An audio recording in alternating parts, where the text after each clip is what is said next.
Boa tarde, pessoal. Vamos iniciar nossa aula de Sociologia e Cidadania, dando continuidade, agora à discussão do livro, tentando aí encerrar essa discussão essa semana e na outra, certo? Então, na semana que vem, dia 29 de abril, a gente encerra esse conteúdo do livro e, por sua vez, da disciplina, certo? Foi solicitado aí a produção de um relatório daquela exposição, daquela palestra que está gravada no YouTube. Aquilo ali vai ser computado como segunda nota e com entrega até o dia 30/4, ou seja, de amanhã a 8 dias, certo? Vamos falar, antes de entrar na discussão aí do capítulo 4 do livro, destacar que todas as provas da primeira avaliação foram devidamente corrigidas, as correções dentro daquilo que foi estipulado na avaliação. Nós temos um roteiro que foi exigido na avaliação e eu tive como norte aquele roteiro, certo? Da citação direta, da contextualização solicitada em cima dos conceitos solicitados, do que foi discutido principalmente entre os capítulos 1 e 2 do livro, principalmente. Discutimos o capítulo 1, 2 e 3, mas o enunciado solicita uma discussão teórica sobre a relação entre democracia, segurança e violência, inclusive discutindo direitos humanos naquela perspectiva, não na perspectiva dos direitos humanos no viés progressista. A discussão é na perspectiva liberal, ou seja, que os direitos humanos é um conjunto de direitos cronológicos que existem, direitos de primeira geração, que são os direitos civis, os direitos de segunda geração, que são os direitos políticos, e os direitos de terceira geração, que são os direitos sociais. Tem a discussão célebre do Norberto Bobbio, que está discutido naquele capítulo teórico, capítulo 1, sobre democracia e a relação com a segurança e com a insegurança e com a questão da violência. Então, são conceitos. Então, a gente aqui não trabalhou com um senso comum. Nós não trabalhamos com jornalismo, com o que está sendo discutido no telejornal da Globo News. Não. Discutiu com teoria, com conceito e com método, com ciência. Muitos pensam, estou fazendo aqui engenharia e sociologia, vou lá escrever qualquer bobagem e fica por isso mesmo. Sociologia é uma ciência social complexa, como a ciência política, que é a ciência social que eu trabalho. Como cientista social, a minha área é política. E política se estuda o poder. Quem assistiu a minha primeira aula, está gravada no YouTube, e aí eu sugiro que vejam as aulas novamente, porque precisa ser aprendido para entender como é que funciona bem a sociedade e, logicamente, para poder passar na disciplina, que a disciplina é obrigatória. E tem que ter o conhecimento do que é a sociedade, e do que é o poder, e do que é a cidadania, na concepção das ciências sociais, e não na concepção da Globo News ou da revista Veja. Certo? Pouco me interessa que esse pessoal está conversando e falando. Certo? Mal eu assisto esses telejornais que só faz desinformar. Eu trabalho com ciência e método. Ciências sociais e metodologia científica, voltada para a produção de trabalhos que busquem testar as teorias sociais e políticas. É isso que eu faço. E por isso que eu estou na Universidade Federal. Senão eu estaria por aí, em qualquer botequim, falando qualquer besteira para meia dúzia de estudantes, muitas das vezes em faculdades que não tem o mínimo de respaldo, e eles escrevendo qualquer porcaria e eu dando qualquer nota. Não, aqui não é assim, não. Certo? Por isso que eu só corrijo, eu posso ter 200 turmas, eu só corrijo 5 provas por dia. 5. Que é o que o meu saco aguenta, vamos dizer assim, que é o cansaço, e eu não quero ser injusto na correção. Então, eu corrijo 5, no máximo 5 por dia, porque eu tenho muita coisa para fazer e também tem um desgaste. Uma turma com 30 alunos, 30 provas. Então, você corrige 5 por dia, você faz o cálculo aí e vai saber quando é que o sujeito termina. Nem sempre você tem dia para corrigir prova, tem outras coisas para fazer e tal. Mas, enfim, quem pegou as correções percebeu como é que é que se faz ciência social séria. Tem muita gente dentro da universidade, inclusive, que não faz ciência social séria, certo? E vai para um curso de engenharia e manda os alunos fazerem qualquer coisa, cortar uma garrafa PET, para falar de meio ambiente, tá certo? Mandar recortar uma foto no jornal e escrever qualquer coisa. Eu não faço isso, eu trabalho com ciência, certo? E aí vocês têm que aprender. Vocês estão na universidade e não são engenheiros, né? Dentro de um processo produtivo e que precisam entender bem como é que funciona a ciência, mais do que até as opiniões e como a sociedade funciona. É a ciência, como é que se pensa cientificamente, como é que se escreve cientificamente, formalmente, com linguagem culta, formal. Não é? Muita gente pensa que a universidade é aquilo, né, que a gente vê nos comentários e até nas sátiras que são feitas na mídia. Está ali as ciências sociais, está ali aquele bando de maconheiro, né, sem se barbear, sem se higienizar, fazendo qualquer balbúrdia, qualquer besteira daquela. Acontece, mas é minoria, não é maioria, não. Certo? Se você juntar mesmo o país inteiro, você vai ver que isso vem mudando bastante dentro das ciências humanas. Quem faz ciências humanas séria, tem uma outra postura, uma postura totalmente profissional. Por mais que você tenha sua opinião própria, eu tenho a minha, você tem a sua, vocês têm a de vocês, aí nós temos que ser profissionais na hora de dar uma aula sobre ciências sociais. Trazer ali uma construção de um pensamento baseado numa literatura, em conceitos tal, mesmo que existam outros conceitos, lógico, não existe só esses conceitos que eu estou trabalhando com vocês, né? Eu trouxe conceitos que são adequados à discussão, sobretudo sobre o que é cidadania, que é uma palavra que parece que não tem conceito. Cidadania é o sujeito ser cidadão de um território nacional. Diz respeito a direitos civis, direitos básicos, né? Estão ali na ossatura do Estado de Direito, preenchido por códigos, por artigos, nas cartas constitucionais, é muito mais complexo. E tem uma história, tem um pensamento político ali envolto, que o direito civil, o direito de cidadania é um direito individual, um direito do cidadão, não se fala o direito da sociedade, se fala o direito do indivíduo. Primeiro é o direito do indivíduo, para depois se falar em coletivo. Não o coletivo e aí falar do indivíduo, porque aí você entra na tirania, que é a da maioria. Então, primeiro, o direito individual, depois os direitos de grupos, para verificar se esses direitos de grupos não vão ferir os direitos individuais. É uma discussão complexa, e aqui eu trago alguns elementos conceituais, e como eu produzo, publico bastante, então, para mim, facilita as minhas publicações, porque eu trabalho com o que está lá, que eu escrevi, que eu pensei, e que eu publiquei, e publicações, logicamente, que passam por um endosso, que é isso? Crivo de editoração, né, pareceristas que vão avaliar, e correção, né, ortográfica, gramatical, porque ninguém é perfeito. Certo? Agora a gente não pode errar coisas simples. Né? Coisas simples. Vamos colocar uma vírgula no lugar correto, verificar se aquela palavra que eu estou escrevendo é com S ou com Z. Isso é tão fácil, é só entrar na internet e ver, tá lá, dicionário à vontade. Confunde, se tem palavra que é com S e tem som de Z, e a gente fica confuso e tal. Essa palavra aqui começa com Z. Vai lá, faz um teste, vai no celular, consulta. Não tem pressa. Essas avaliações que eu estou pedindo aqui, peço 24 horas, tem algumas que eu peço dias. E mesmo assim você vê uma falta de cuidado na redação. Né? Você manda um documento e a pessoa altera o documento. Né? Então é como se você estivesse entregando uma prova numa sala de concurso, aquela pessoa jogasse a prova fora e fosse fazer com a folha do caderno dela. Quer dizer, imagine. Então, temos que ser formais. Né? Vocês estão entrando agora no primeiro período. Sabe de muito pouca coisa, do ponto de vista formal, né, tal, profissional. E é como eu falei, né, já começou. A gente tem que ser profissional. Tem que ser profissional a partir do momento que você bota o pé na universidade. Né? Lógico, tem uns momentos de brincadeira, calorada, não sei o que, isso é muito legal. Mas tem que saber separar. Né? O momento da diversão, da brincadeira, do que é se fazer um curso superior. O curso superior é diferente, não é? Você não está aí para aprender e passar na disciplina, você está aí para ser um profissional.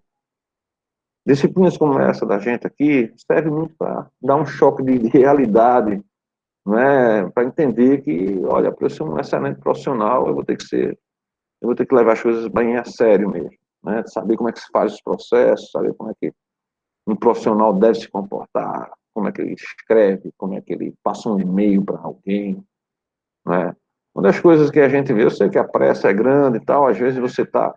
Mas imagina, você está numa empresa e vai mandar um e-mail para o seu superior, né, para o seu chefe, seu gerente, o diretor-presidente, e você manda um e-mail anexo e não diz nada. Nem o assunto você bota. Né? Isso é profissional. É só um toque que eu estou dando. Isso é profissional. Né? E são detalhes que fazem com que uma pessoa seja bem-sucedida ou não. São detalhes, são uns detalhes. É o detalhe que faz a diferença. Não é o todo tal, é o detalhe. Tá certo? O sujeito tem que ser detalhista. Nos mínimos detalhes, você pode até ser demitido do emprego. Certo? Então, o vernáculo correto, né, o cuidado, assim, passar um documento para dentro de uma empresa, verificar se aquilo ali não vai ferir algum princípio, norma, regra, seja ela social, seja ela legal, seja ela da instituição, né, que você trabalha. Então, tudo isso tem que ser levado em conta, tá certo? Quando você está fazendo uma prova, você não está fazendo... Ali é um documento seu. Infelizmente, nós temos essa situação, né, e tudo é digitalizado. Mas se fosse uma prova em sala de aula, imagina, você tem que fazer ali um texto, naquele momento, 4 horas, numa tarde, sentar ali 2 horas da tarde, ficar até quase 6 da noite para escrever um texto desse, um papel pautado, rasurando, tendo que recopiar e etc e tal. Não é o que está acontecendo. Você tem chance de, em 24 horas, estar na sua residência, sabe que tem aquela avaliação para fazer, se dedicar a fazer aquilo, né? Então, fazer com mais cuidado, com mais atenção, profissionalismo, desde o início. Isso vai fazer a diferença, certo? Na sua vida profissional. Pois bem, né, dito isto e seguindo a nossa discussão, ah, nós vamos aí hoje discutir o capítulo 4 e 5 desse livro, certo? Depois a gente entra na semana que vem nos capítulos finais do livro, uma discussão geral, discutir e falar também fechando o conteúdo, certo? E aí esse conteúdo vai estar fechado, e aí da semana que vem para frente a gente resolver os problemas ligados às avaliações, né? A terceira avaliação, essa terceira avaliação vai ser no dia 6/5, 6 de maio, a avaliação dos capítulos 4 ao 7 do livro, finalizando aí, do e-book, né? Finalizando a discussão, certo? E, posteriormente, né, as correções, ver quem ficou na final, para a gente providenciar a final, né, tirar as dúvidas dos alunos que, porventura, fiquem na final, e essas coisas. Então, estamos aí já chegando no final da disciplina. Né? E aí eu sugiro a vocês, aqueles que estão mais complicados, que revejam as aulas, leiam novamente e procurem estudar para serem bem-sucedidos nesses próximos trabalhos, né? No relatório da palestra e na terceira prova, né, estudando também a sua primeira prova, né? Onde é que você falhou, o que é que você tem que fazer para consertar e fazer uma terceira prova melhor, e aí, de repente, até evitar, para quem está mais numa situação ruim, numa final. Vamos lá. Então, aí no livro, entrando finalmente no livro, ok?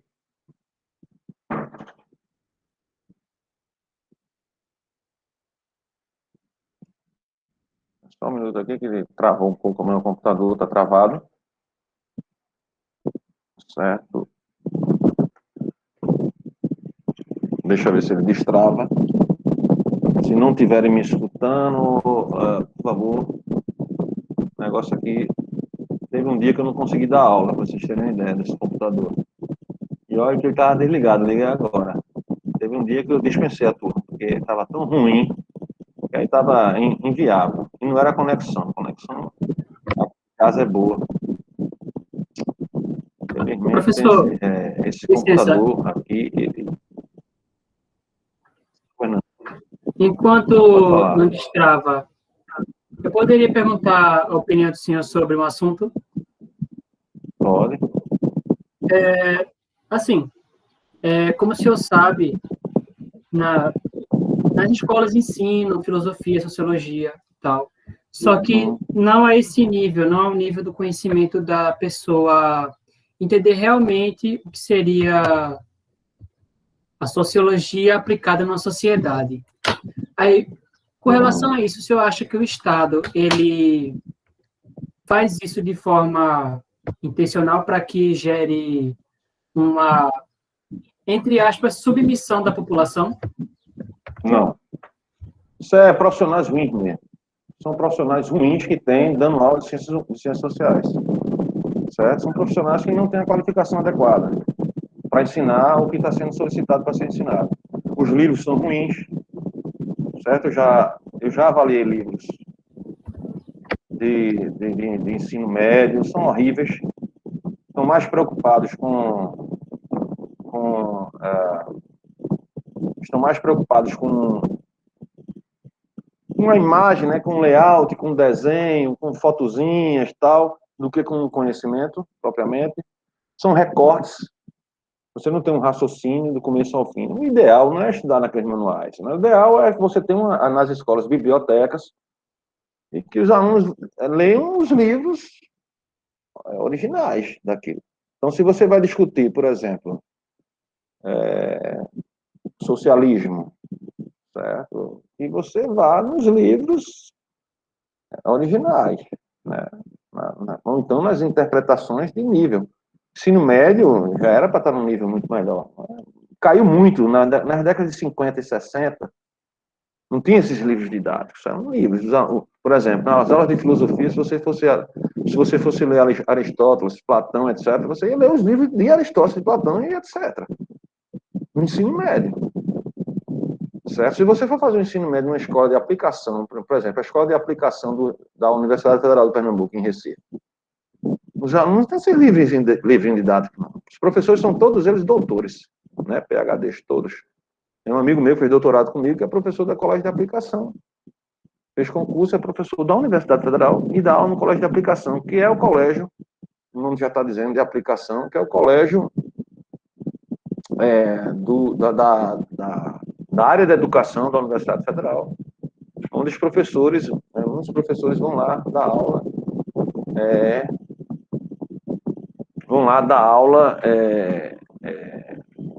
nas suas formações. Muitos vão lá fazer estágio e tal. Né? E os professores efetivos são todos concursados e têm planos de cargos e carreira. E lá, se o sujeito tiver, por exemplo, a gente vai discutir a obra de Paulo Freire. Não é Paulo Freire, não, Gilberto Freire. A obra de Gilberto Freire. Então, você vai ler os livros, Casa Grande Senzala, o aluno vai ler o livro de Casa Grande Senzala, no primeiro ano científico. E por isso que quando você vê as provas que os caras vão fazer, né? Nem não sei o que, as notas que eles tiram. Não tem comparação. Né? Você as escolas públicas, tá lá, o colégio de aplicação lá em cima, o colégio do Exército, né? Em segundo plano, em segundo lugar, então empate, e o resto das escolas vem depois, das escolas públicas.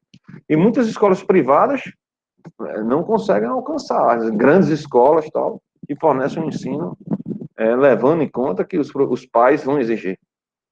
Né? Porque, por exemplo, meu filho tiver numa escola, eu quero saber o que é que ele está vendo em filosofia e tal, né?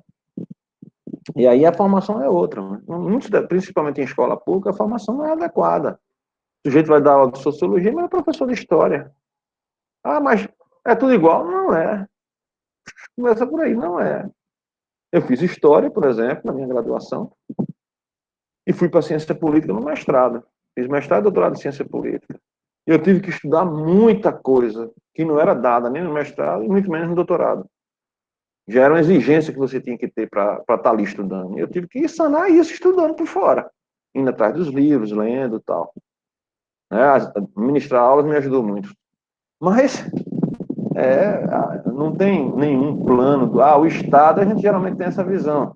Por quê? Porque vocês tiveram aula de filosofia e sociologia, em sua grande maioria, com professores com formação marxista.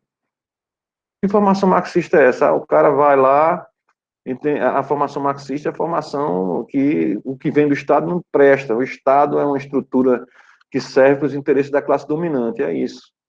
E não se explica nem o que é o Estado para os alunos. Aí fica aquela coisa como se o Estado fosse algo que tivesse acima até de Deus, né? Você não sabe o que é, mas o Estado é um conjunto de instituições que tem as principais instituições, né? Poder executivo, legislativo e judiciário, cada qual com seu poder, né? E cada qual limitando um ao outro, né? Então, o legislativo limita o executivo e o judiciário controla os dois, né, através da fiscalização da Constituição, e isso muito possivelmente vocês não viram em sala de aula, certo? Nessas aulas de filosofia e de sociologia. Então, assim, o ensino é muito fraco, é fraquíssimo, e não há nenhum estratagema, nenhum plano por parte do Estado ou de um governante de A, B ou C, em que as pessoas não tenham uma visão crítica da realidade. Não, é que não é ensinado de forma correta. É uma visão unicamente crítica, sem se avaliar que há necessidade que toda a sociedade tem de ter um Estado, né? Um Estado que, no nosso caso, de uma democracia, necessita de uma carta constitucional, uma forma de governo, de que há limite de poder, que toda a ação do Estado ela é uma ação legal, que parte de uma política pública. Uma política pública ela só existe a partir do momento que você tem um documento legal, decidido dentro do seu âmbito, que é o Poder Legislativo, né, que você tem 3 entes federais no Brasil, né, União, estados e municípios, cada qual com suas funções já normatizadas em regras, em leis, em condutas. Então, não é isso que se fala, não. Tá certo? E aí, o que acontece? Você tem uma visão em história, você vai ver a história toda ela em cima dos modos de produção, modo de produção escravagista, modo de produção feudal, modo de produção mercantilista, modo de produção capitalista. Como se isso explicasse a história. Ele não explica absolutamente nada. Não explica absolutamente nada. Porque os modos de se produzir na economia são diversos, independente da época. Então, se hoje eu estou numa sociedade pós-industrial, com um grande quadro de profissões, e que a internet hoje, nos últimos 20 anos, se tornou uma grande ferramenta de trabalho e tal, certo? Você ainda encontra na sociedade, principalmente nas sociedades do antigo terceiro mundo, né, das sociedades ainda em desenvolvimento, outros tipos de profissão, outros tipos de funcionamento, né, outros tipos de práticas econômicas que não estão, né, nesse grande, nessa visão. Então, assim, não foi ensinado de forma correta, né? Então, tem que se contar como na história mesmo, tem que se falar, né, o que aconteceu realmente, né, por que o Brasil saiu de uma situação de colônia, se transformou, né, se tornou um país independente, quais foram os processos que levaram a isso, e não em cima de modos de produção, coisa do tipo, querer explicar tudo pelo viés econômico, não existe isso em nada, certo? Em nada, nenhuma relação amorosa acaba na primeira traição, tá certo? Essa relação já estava ruim e vem outros fatos que levaram aquilo, né, que levou à traição e, por sua vez, ao fim do relacionamento. Então, tudo na vida é multicausal. E aí a gente precisa saber, né, no fenômeno social, político e tal, o que foi importante, o que é importante naquele fenômeno. E é isso que a ciência social, a ciência social profissional faz, deve fazer. Visão crítica, eu vou criticar e não dizer nada. Eu critico, isso aqui não presta, tá certo, não presta por quê? Não é? Eu não posso jogar palavras. Jogar palavras é fácil demais, não é? Então a sala de aula tem que melhorar muito, tanto no fundamental como no médio, mas sobretudo no médio, porque os alunos já estão já em idades, né, de enfrentar algo mais complicado, mais complexo. Não, não só nas ciências exatas, né, da natureza, né, mas nas ciências humanas também, certo? E a sociologia e a filosofia é fundamental, porque a filosofia é a base de toda a ciência, né? É o pensamento, é a teoria, e ela é mal ensinada, não é? Pouca gente quer fazer filosofia também. O retorno para ser professor do ensino fundamental e médio também é pequeno, muita gente. Então, as mentes brilhantes não vão ser professores de ensino fundamental e médio, certo? Nós não temos uma política de educação no sentido de você recrutar para dentro da educação, para dentro do setor educacional e pedagógico, as melhores cabeças. Geralmente, os melhores estudantes, as melhores cabeças vão para outras áreas que têm uma rentabilidade maior, isso é lógico, tá certo? E isso prejudica a educação, não é? Porque aí você vai colocar aqueles que mais medíocres, né, dentro da sala de aula. Isso é péssimo. E a visão que nós temos ainda, majoritariamente freiriana, né, na educação, né, de que praticamente você não pode reprovar um aluno, né, porque você tem que respeitar um contexto e etc, etc, e aí você coloca em segundo plano o conhecimento formal. Fizeram isso com a língua portuguesa, né? Praticamente hoje você não tem em sala de aula mais aquelas aulas que eu tinha na minha época de sintaxe, né, de análise sintática e da formologia, né, da língua e dos verbos, né, que a gente passava horas, né, estudando. Eu passava muitas das vezes a tarde inteira flexionando verbos, né, em todos os tempos verbais no caderno. Então pegava 5 verbos, vê só, a professora fazia isso com a gente. Pegava 5 verbos para a gente escrever no caderno, que ela tomava nota um por um no outro dia. A tarefa de casa é essa, vocês vão flexionar 5 verbos em todos os tempos verbais. Gerúndio, infinitivo, particípio, todos aqueles tempos verbais, certo? E aí muita gente, aí começa, não, isso é tortura, vieram com essa conversa. É tortura? Tortura o quê, mano? Tá certo? Você tem que aprender. É feito um treino. Um jogador de futebol. Ah, o fulano faz gol. É quase gol as faltas de fulano. Por quê? Ele não treina, não, é? Ele não treina. Ele vai, termina o jogo, ele vai para casa e depois volta só no outro jogo. Não, ele passa a semana treinando, né? Termina o treino, todo mundo vai embora, ele fica lá, chama um goleiro e diz, olha, vamos ficar aqui batendo falta, eu quero acertar o máximo possível aqui. Aí no jogo do jogo vai e acerta. A mesma coisa é com as outras coisas. Então eu preciso treinar. Eu preciso treinar a escrita. Eu preciso. Né, eu sou uma criança, eu tenho, sei lá, eu tenho 10 anos, 11 anos. Eu estou falando isso que a gente fazia isso no ensino fundamental. Quarta série, quinta série, na minha época. Ensino ginasial, que a gente chamava, né, da quinta a oitava série. Então, assim, era diferente, né? Então, hoje, por questão dessas mudanças progressistas que eu e porque pela crítica ao conservadorismo e tal, levou a um tipo de ensino que, na minha visão, prejudicou bastante. Né? E a gente não pode reprovar o estudante lá no ensino médio, etc. E tal. O cara não estuda porcaria nenhuma, tá certo? E passa de um ano por outro. Aí quando chega na universidade, se lasca. Porque aqui não vai ter isso, pelo menos comigo não vai ter. Nós temos liberdade de cátedra, certo? Pode vir diretrizes de todo canto. A sua disciplina está lá, o formato, a ementa está lá. E você é o professor da disciplina, você tem liberdade de cátedra. Na sua liberdade de cátedra, você exige o que a ciência formal vai exigir. Ninguém recebeu o prêmio Nobel de Química, de Física, de Matemática, sem ter algum tipo de exigência. Ninguém. Essa é a minha visão, né, que eu tenho do ensino médio. Outras pessoas podem ter outra visão. A minha visão é essa. Não existe estratégia de governo nenhum em deixar as pessoas estúpidas. Tá certo? A falta de investimento em educação nem sempre é verdadeira, né? Não existe investimento. Existe investimento, certo? O gasto é grande, inclusive. Agora, há muito roubo, né? Muito desvio de verba, mal gerência, uma gerência ruim dos recursos, né?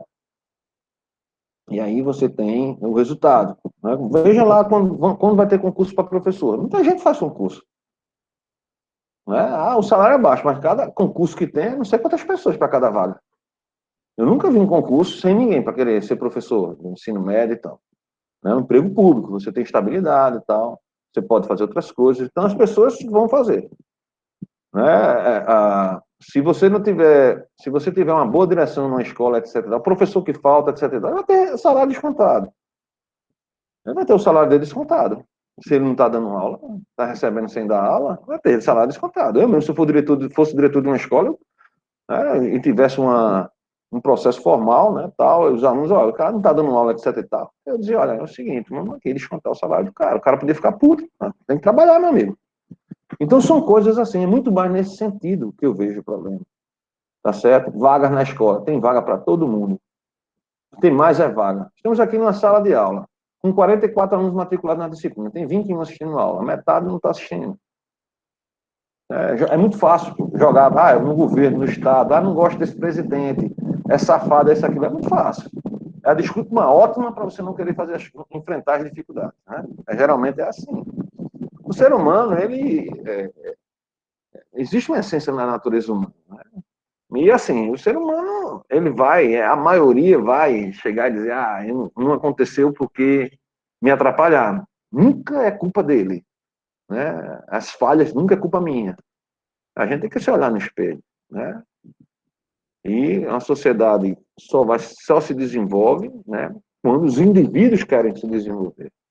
Pode ter o governo que for, pode ter o coletivo que for, pode ter o que for. Se a sociedade, os indivíduos não têm interesse, nada feito. Certo? Principalmente os jovens. O que eu vejo muitas das vezes é só reclamação. Reclamam pra caramba. Aí quando você vê, tem preguiça de fazer as coisas, né? Não vai assistir aula, não quer ler. Só que vai ter uma minoria de 10% ou menos que vai querer. Vai querer ler, vai querer participar, vai querer estudar, vai querer enfrentar, vai olhar suas próprias falhas e dizer, tem que melhorar, tal. E esses que vão ser bem-sucedidos. São esses que vão ser bem-sucedidos. Os preguiçosos que não querem nada, os que ficam se encostando nos outros e botando a culpa no Estado em fulano, ciclano, beltrano, são esses os fracassados. Certo? E a sociedade é assim, não tem como, é impossível. Num meio social, numa realidade, todo mundo, 100%, ser bem-sucedido. Por isso a desigualdade praticamente é natural. Essa história, eu sou contra as desigualdades, contra a injustiça social, legal, quem é a favor? Mas existe a justiça, e a justiça social, ela não pode estar acima da justiça do indivíduo. Certo? Se você estuda, se você acorda cedo, se você batalha, se você... Aí tem gente que diz, professor, eu trabalho o dia inteiro. Eu disse, mas quem inventou estudar? Se inventou de estudar, enfrenta. E eu até posso falar com tranquilidade, porque eu fiz minha graduação trabalhando em 2 expedientes. Eu entrei na universidade com 24 anos. Né? Quando eu terminei o colégio lá, com 17, 18 anos, eu não fui direto para a universidade. Eu não tinha condições financeiras. Eu fui estudar. Aliás, eu fui trabalhar para ter um recurso. Certo? Fui aprender uma profissão técnica, foi o que eu fiz, aprendi uma profissão técnica e fui juntar dinheiro, fui me tornar livre para poder entrar na universidade com mais recursos, com o meu transporte, né, com a minha motocicleta e tal. E foi o que eu fiz, eu entrei com 24 anos, mas com 37 eu terminei meu doutorado. Eu entrei com 24 anos na graduação e passei 13 anos na Universidade Federal estudando. Certo? E nunca cheguei para dizer assim, eu estou trabalhando, então, não. Se eu estou enfrentando isso aqui, então eu vou ter que encarar as duas coisas. Vou ter que dormir menos, vou ter que me esforçar nesse sentido. Certo? Ninguém consegue as coisas de graça, não. Certo? Esses pilantras que aparecem aí nas redes sociais, esbanjando, jogando dinheiro para cima, são bandidos. Quem ganha dinheiro suado, com trabalho, com estudo, não joga dinheiro para cima nem no lixo, não. Ele sabe qual é o valor de ganhar R$1. Ele sabe qual é o valor dos 50 centavos. Ele trabalhou o mês todinho, certo? Duro, honestamente. Esses bandidos que jogam dinheiro para cima, essas quengas aí que ficam vagabundos, tá certo? É isso. Tá certo? É isso, a gente tem que abrir os olhos, tá certo? Quer viver bem, quer viver em sociedade, quer viver, botar sua cabeça de noite no travesseiro e dormir bem, acordar bem. É obedecer às regras do jogo, criticar no que deve ser criticado de forma inteligente, entender o que está criticando, entender como é que funcionam as coisas, certo? E se olhar no espelho e dizer, porra, aquilo ali, isso aqui sou eu que tenho que resolver. Não é meu pai, minha mãe, não é o Estado, sou eu, o indivíduo. O Estado, ele deve garantir para você o mínimo, que é a sua segurança, que a gente está discutindo, né? Seus direitos que você tem, constitucionais, né? Direito à vida, aos bens, à liberdade, ser tratado de forma equânime, a igualdade perante as leis, que a gente não tem. A lei serve para um, mas não serve para outro. A justiça é célere com uns e lenta com outros, certo? Dependendo do poder que você tem. Então, isso aí não é igualdade perante as leis. Então, essas críticas que devem ser feitas. Agora, jogar na conta do Estado, jogar na conta, né, do vizinho, jogar na conta, meu pai me deixou, me abandonou. Todo mundo tem um problema. Ninguém é 100%. Então, para eu fazer as coisas, eu tenho que ter 100%. Né? Não posso ter nenhum problema, senão eu entro em depressão. Esse é o grande problema hoje em dia. Certo? Nós não encaramos a realidade. As pessoas têm problemas, pelo mínimo problema que tem, pronto, entra em depressão. Por quê? Porque não se acostumou a enfrentar os problemas. Não se acostumou a ver um negócio aqui que não está legal, não está bom, precisa melhorar. Né? Desde criança ali, olha, não é bem assim, faça assim. Desde criança tem que mostrar. Minha filha aqui pequena já até uma vez chorou comigo. Eu disse, não, tá, minha filha, tem que melhorar aqui. Tá certo? Com jeito, mas eu falei. Tem que melhorar. Certo? E outra coisa, saber que ninguém é 100% em nada. Todo mundo tem dificuldade em alguma coisa. Eu mesmo tenho uma dificuldade triste em matemática. Mas procurei, de alguma forma, saber o mínimo possível. Né? Senão, não vou ser nenhum matemático. Oswaldo de Souza, na minha época, era o grande matemático. Não vou ser nenhum Einstein, né, da física, nem Newton, nem nada. Não quero, não tenho interesse. Mas eu tenho que entender minimamente, pelo menos as operações básicas, né? Porque o raciocínio ele melhora muito com o conhecimento matemático. Então, são essas questões. Todo mundo tem ponto fraco e ponto forte. Então, a gente potencializa os fortes e reforça os fracos, para que eles não sejam tão frágeis. E a vida é assim, ninguém é perfeito. Certo? Como ninguém é perfeito, não espere perfeição de ninguém. Se você... Ninguém nem o Papa é perfeito. Né? Nem Jesus Cristo, né, possa ser que seja muito perfeito. Né? Porque muitos são cristãos e aí o Jesus Cristo ele está em outro patamar. Mas nós, humanos normais, todos nós somos imperfeitos, não existe perfeição. Então, sabendo disso, vamos viver da melhor maneira possível. Né? Muita gente hoje em dia está entrando em depressão por causa disso. Mas, enfim, falei bastante, certo? Podem perguntar à vontade, tá certo? Estou aqui para responder. Mas vamos lá, né? Aí no livro, para a gente dar uma acelerada aí, terminar essa coisa agora de tarde.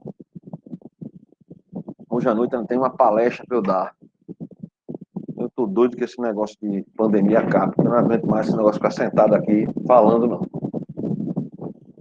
Pois bem, estamos aí no capítulo 4, segurança pública no contexto da democracia. É importante a gente entender que, apesar de você ter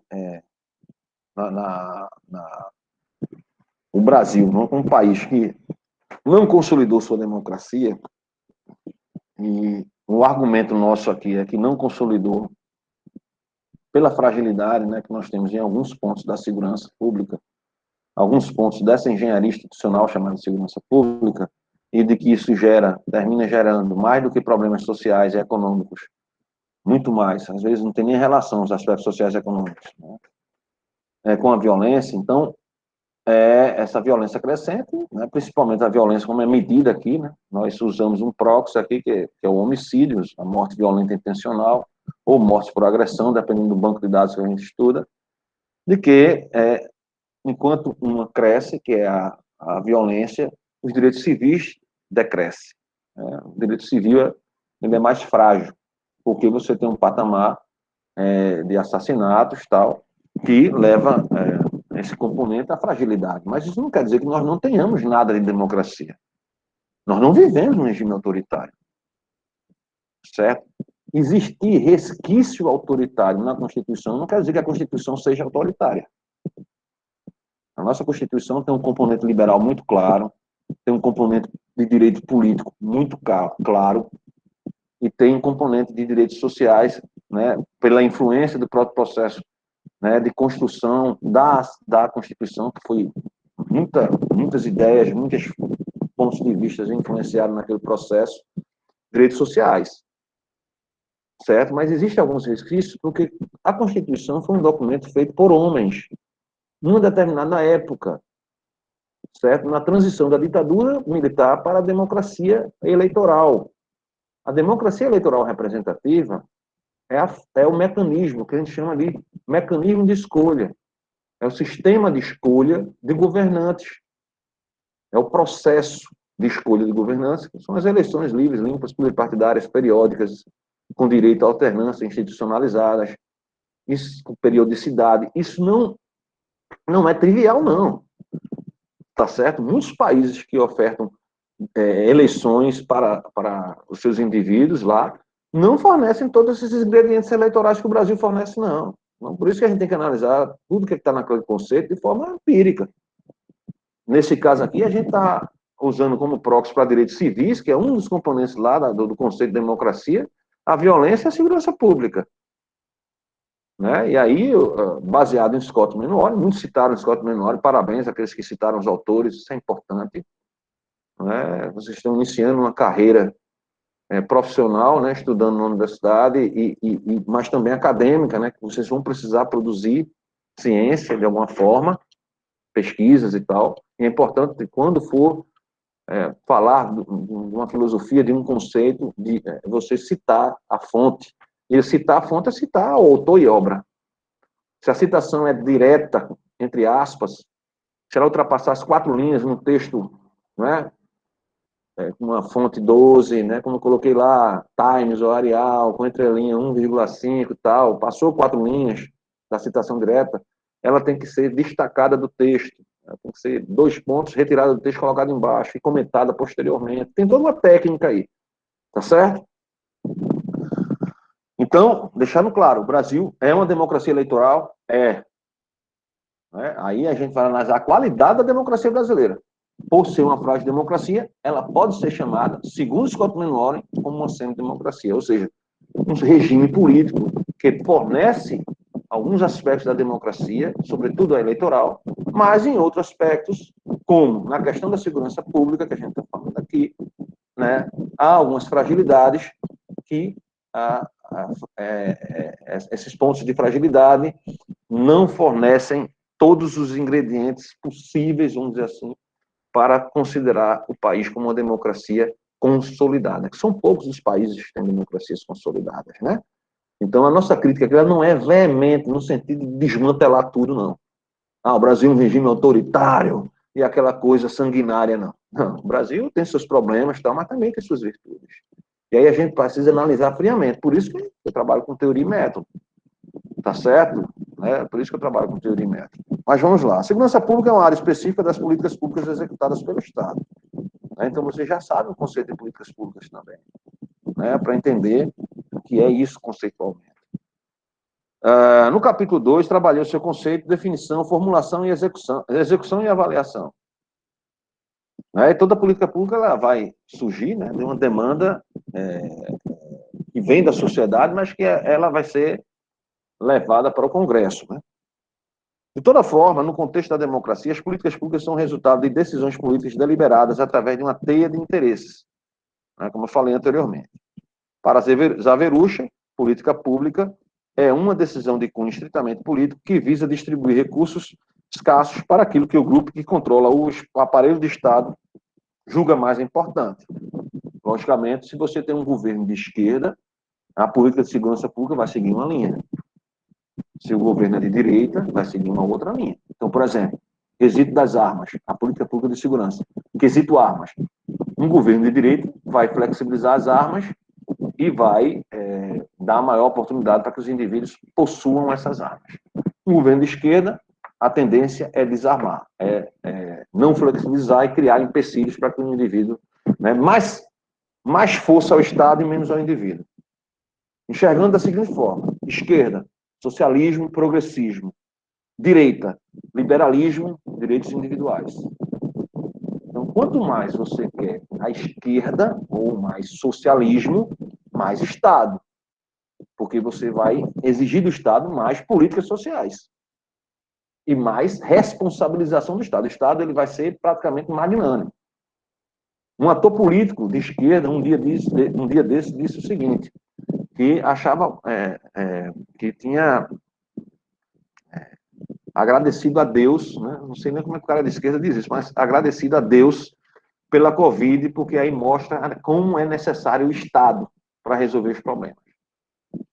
Né? Então, assim, é uma coisa absurda o que ele disse, mas nessa palavra que ele falou, já mostra que o Estado, né, o Estado, o governo sempre é como se fosse assim, o Estado é quem entende, o governo é o pai e os pobres, que é a grande maioria, precisa desse governo para sair da pobreza, ter 3 refeições por dia, coisa do tipo.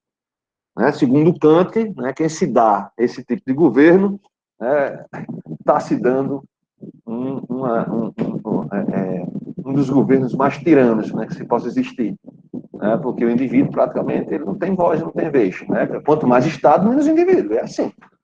Quanto mais direitos sociais, mais amplitude, mais programas sociais e tal, menos liberdade. Liberdade civil, liberdade econômica. Por quê? Porque você vai ter que restringir mais a atividade econômica para poder arrecadar. E aí pode chegar a um ponto, e tem um percentual de cálculo, né? Alguns economistas já fizeram, que se o Estado ultrapassar um determinado limite de carga tributária, porque não existe almoço de graça, quanto mais carga tributária, um patamar, um percentual que ultrapassa, eu acho que é 33% de arrecadação da produção, né? da sociedade produtiva, você inibe a própria iniciativa privada. Há uma inibição. O sujeito começa, por exemplo, se o Estado... E o Brasil ele tem uma carga muito maior que essa. Acho que a média é 36%.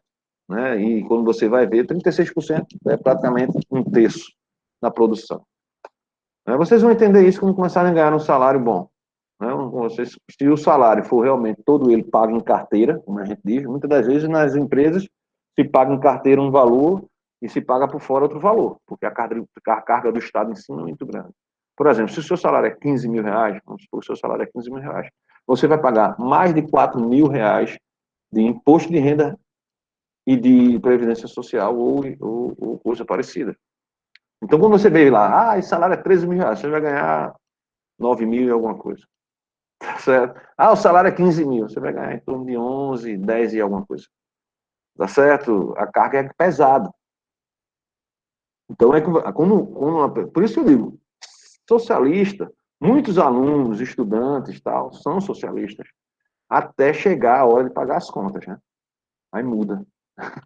Porque, meu velho, o indivíduo é o indivíduo, tá certo? Não, você está trabalhando, você quer consumir mais, você quer possuir um melhor conforto para sua casa e sua família, você quer, tá certo? E se o Estado, ele cobra muito e fornece pouco, aí é que você não quer. Então, quer mais Estado, então você vai ter menos liberdade, certo? E por isso você tem esse debate, que é um debate frutífero, um debate importante entre esquerda e direita. Esse debate que deve ser frutífero, e não essa polarização besta que tem aí, que a gente está vendo nas redes sociais, essa besteira. Tá certo? Mas é isso. Para Sapori, democracia e violência têm caminhado juntos. Deixa eu ver se está aqui. Né? Têm caminhado juntas na história recente do Brasil, apesar de não podermos atribuir à primeira a responsabilidade pela proeminência da segunda.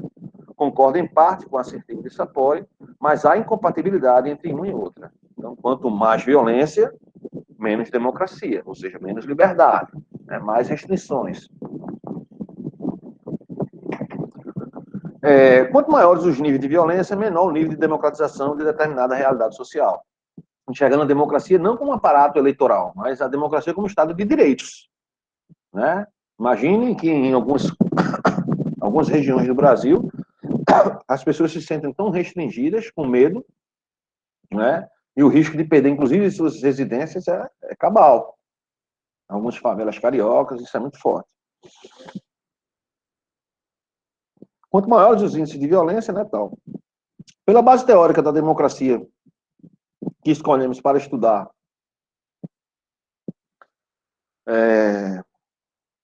o fenômeno da violência aqui em tela, Somado ao papel do Estado como gerador de políticas públicas de segurança, a democracia, dentro de uma conjuntura de altos níveis de criminalidade e violência, tende ao retrocesso. E aí a gente está falando da democracia do ponto de vista do Estado de Direito, não da democracia eleitoral.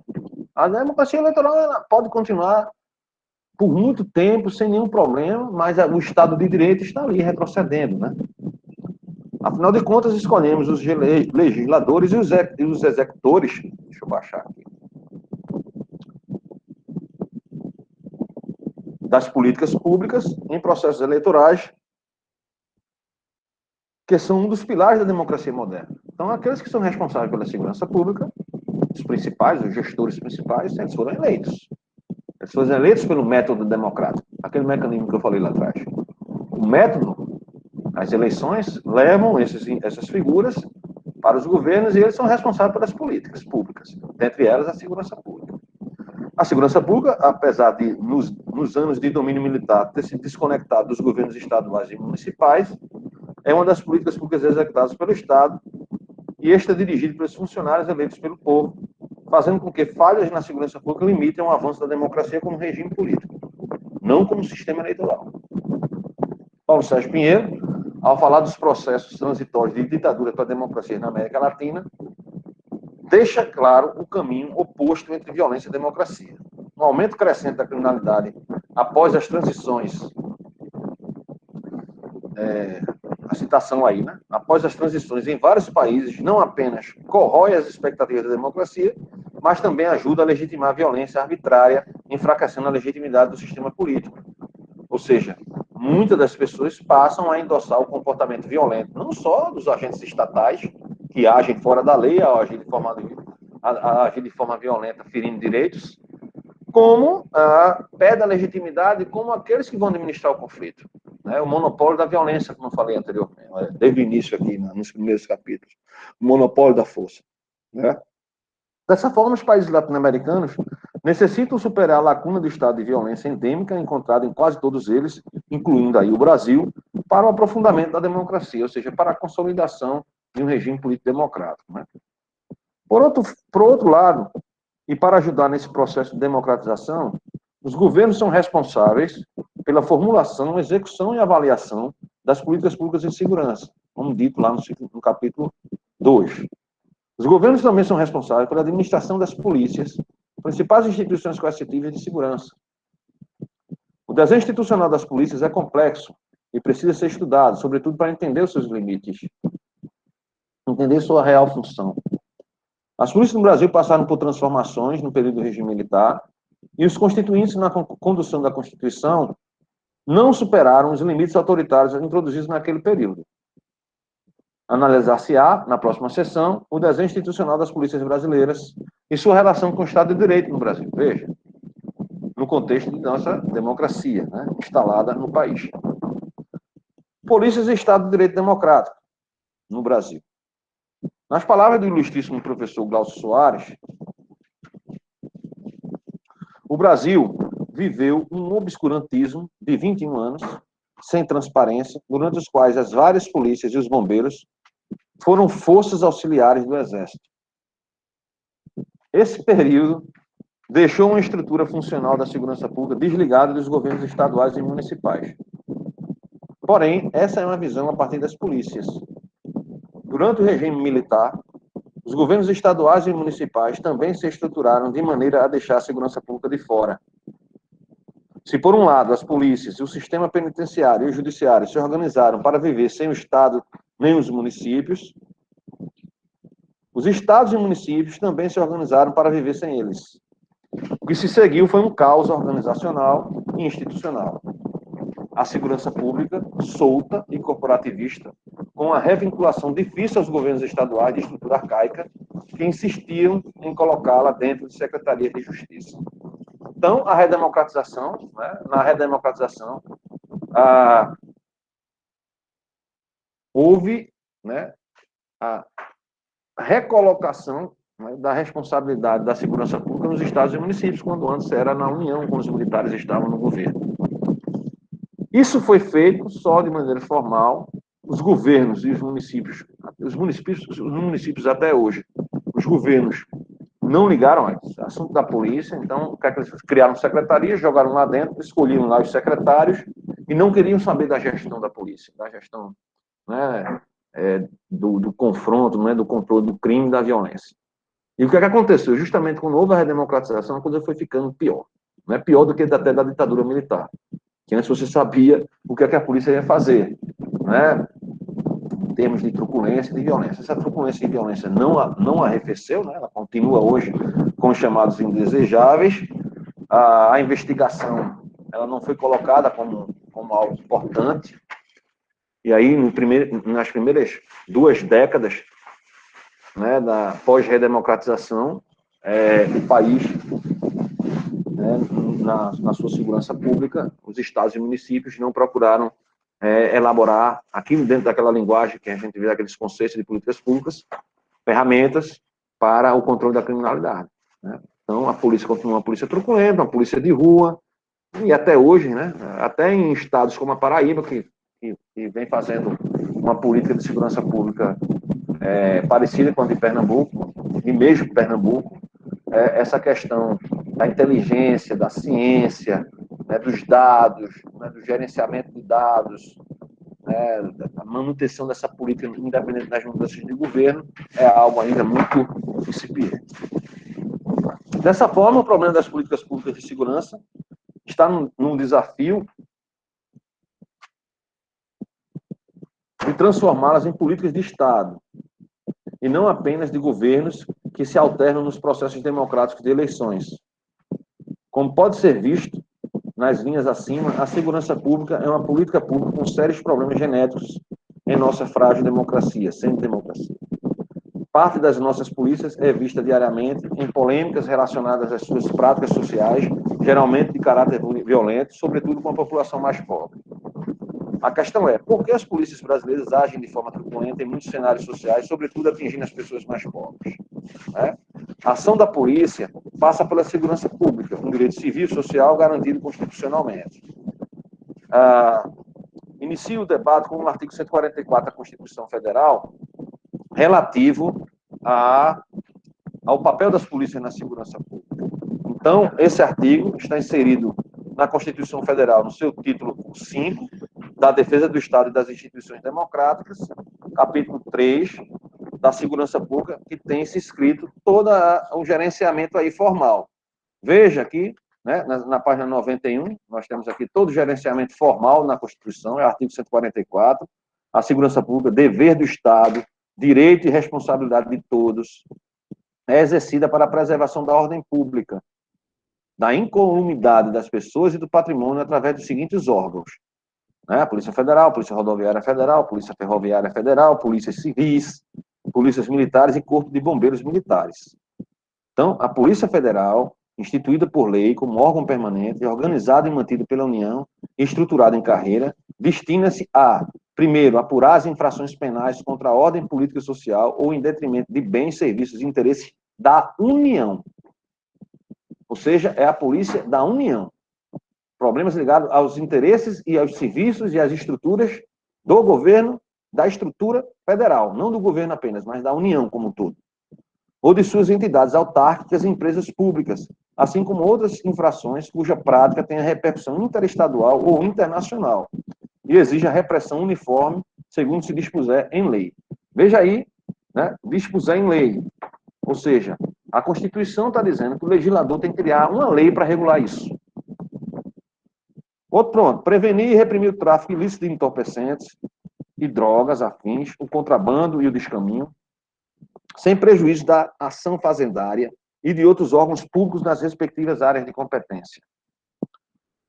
Exercer as funções de polícia marítima, aeroportuária e de fronteiras. Exercer com exclusividade as funções de polícia judiciária da União, né, que é a polícia investigativa. A Polícia Rodoviária Federal, órgão permanente, organizado e mantido pela União, estruturado em carreira, destina-se, na forma da lei, ao patrulhamento ostensivo das rodovias federais. Ou seja, é papel da Polícia Rodoviária Federal essa fiscalização das rodovias federais. A Polícia Ferroviária Federal, órgão permanente, organizado e mantido pela União, estruturado em carreira, tal. As polícias civis, dirigidas por delegados de polícia de carreira, incumbe, ressalvada a competência da União, as funções de polícia, judiciária e de apuração de infrações penais, a nível subnacional. As polícias militares cabem à polícia ostensiva e à preservação da ordem pública, aos corpos de bombeiros militares,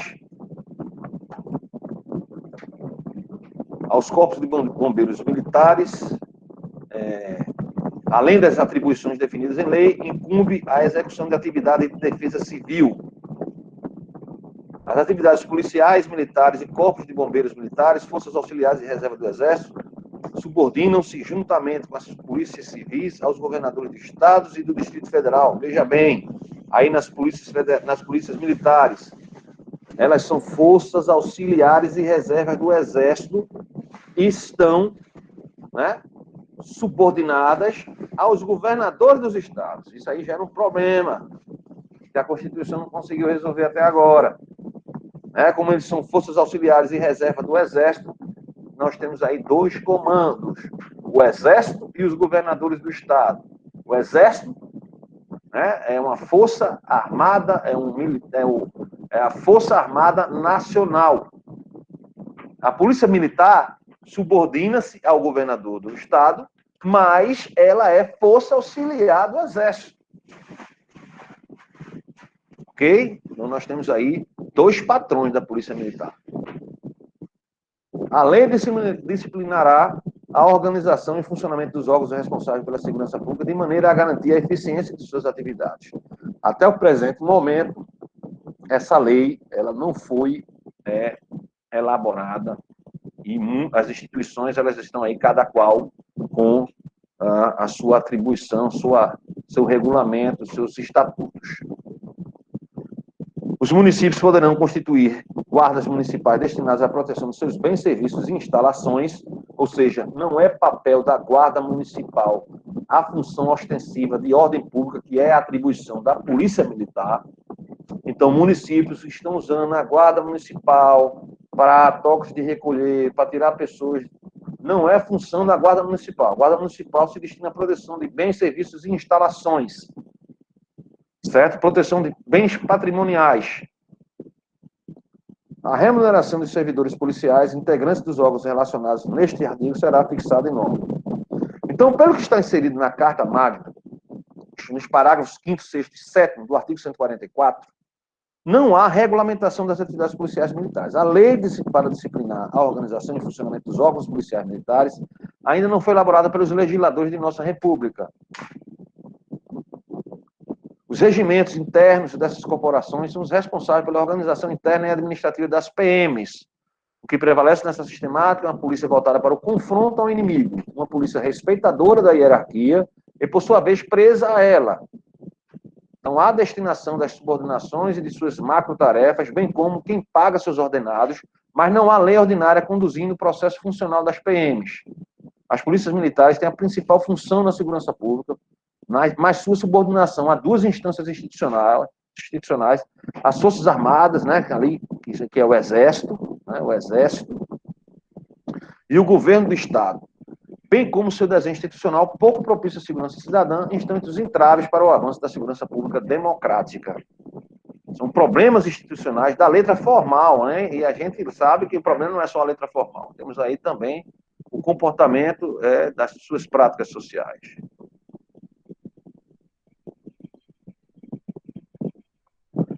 As polícias civis ficam responsáveis pela investigação e produção do inquérito policial, documento administrativo não processual. Ou seja, esse documento é um documento da justiça. Apesar de a gente usar a polícia judiciária e a polícia civil, ela não é uma polícia do judiciário. A polícia é uma instituição que está atrelada ao executivo. São os governadores do estado também, certo? E as polícias civis estão subordinadas a esse órgão. Geralmente, Polícia Civil e Polícia Militar está dentro das secretarias de Defesa Social, Secretaria de Segurança Pública, enfim. Já as PMs ficam responsáveis pelo policiamento ostensivo e preventivo. São dois ciclos feitos de forma apartada.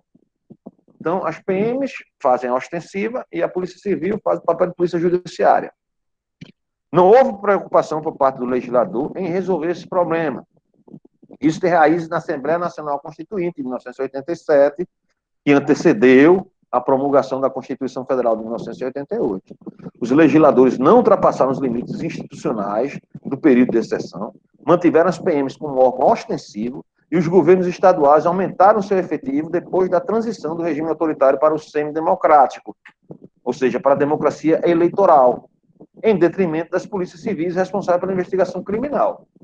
Então, nós temos, né, o efetivo policial, como se fala, é o efetivo ostensivo, né, que a polícia militar tem a prerrogativa de manter a ordem pública, não é uma função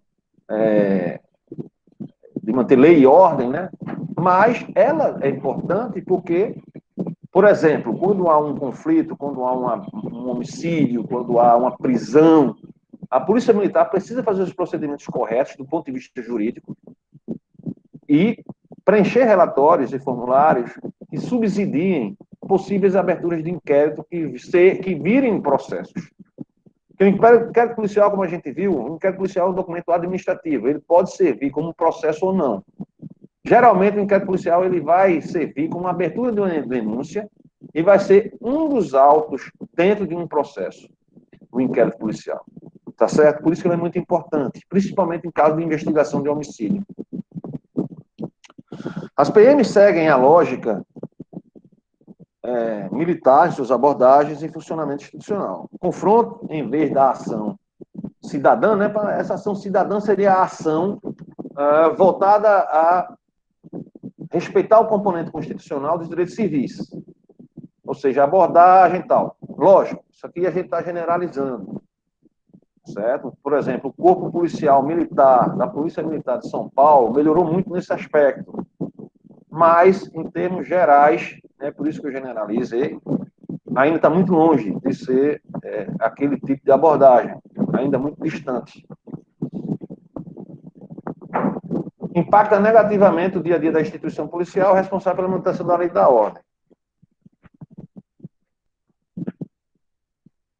Então, continuando, o processo civilizacional também é necessário para a mudança de comportamento da sociedade. E aquela questão que eu falei anteriormente aqui, de que a gente precisa diminuir essa perspectiva de que tudo é o Estado que tem que resolver, que a gente nós não temos responsabilidades, e entender que os conflitos eles devem ser resolvidos, ou de forma amistosa, amigável, entre a pessoa que você está entrando em conflito, se não for necessário, se não for possível, chamar as instituições responsáveis pela administração de conflitos.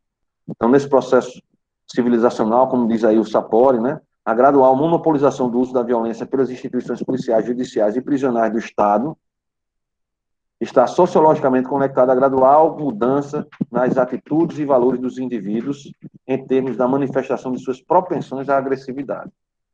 Então, nós ainda temos esse caráter social ainda muito forte no brasileiro. O brasileiro não é nada pacífico.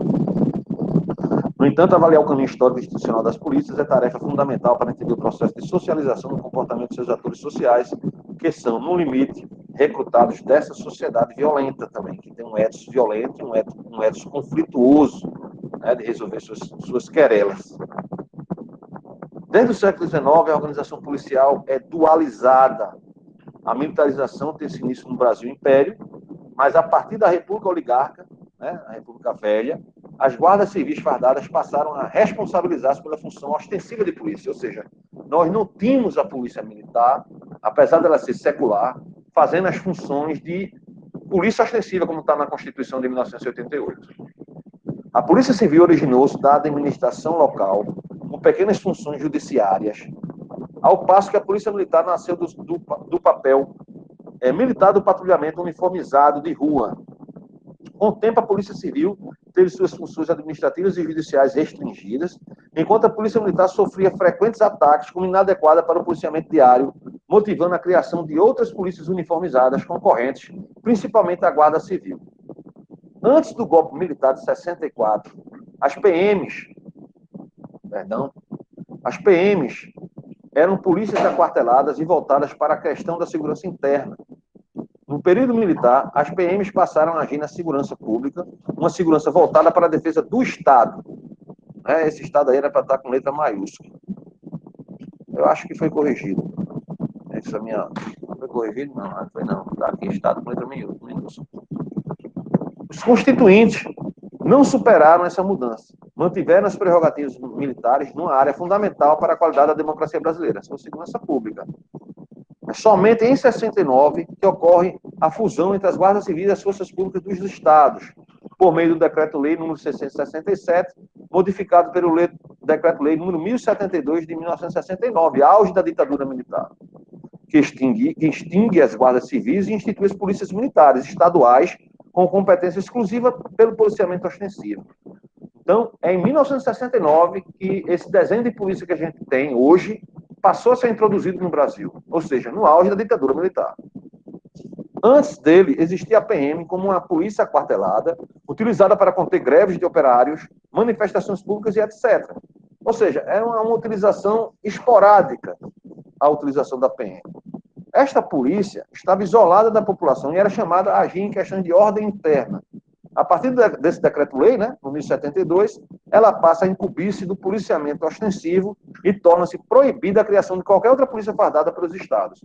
Ou seja, antes os estados tinham prerrogativa, inclusive, de criar polícias fardadas, guardas civis, para fazer o trabalho ostensivo, e perdeu essa prerrogativa. As PMs passaram a ter as prerrogativas, as PMs estaduais, polícias militares estaduais, que vão aí ser estadualizadas e funcionaram como principal instituição policial a partir do auge da ditadura militar, e a redemocratização simplesmente ela manteve essa mesma estrutura. E por isso que a gente diz que é um resquício autoritário, a manutenção do período autoritário. As PMs foram instituídas no regime de exceção, em substituição às guardas civis na tarefa ostensiva, passando a se subordinar diretamente às Forças Armadas, né? Na época, em 1969. Ela só passa a ter, na Carta Constitucional, lá naquele artigo que a gente leu, né, que eu destaquei, o artigo 144, no seu parágrafo 6º, né, que ela termina se subordinando a duas forças, ao Exército e aos governadores, na Constituição de 88. Em 69, elas eram subordinadas diretamente ao Exército. Uma polícia preparada para o combate ao inimigo interno, ou seja, os comunistas, né, que estavam ali na época, as guerrilhas e a ameaça que era vista ali no período autoritário, no período ditatorial. A lógica de manutenção da ordem democrática fora substituída pela lógica da guerra. Troco para 50. Na formatação da Constituição Federal de 88, os veto players, né, que são aqueles atores que vetam mudanças dentro do Congresso,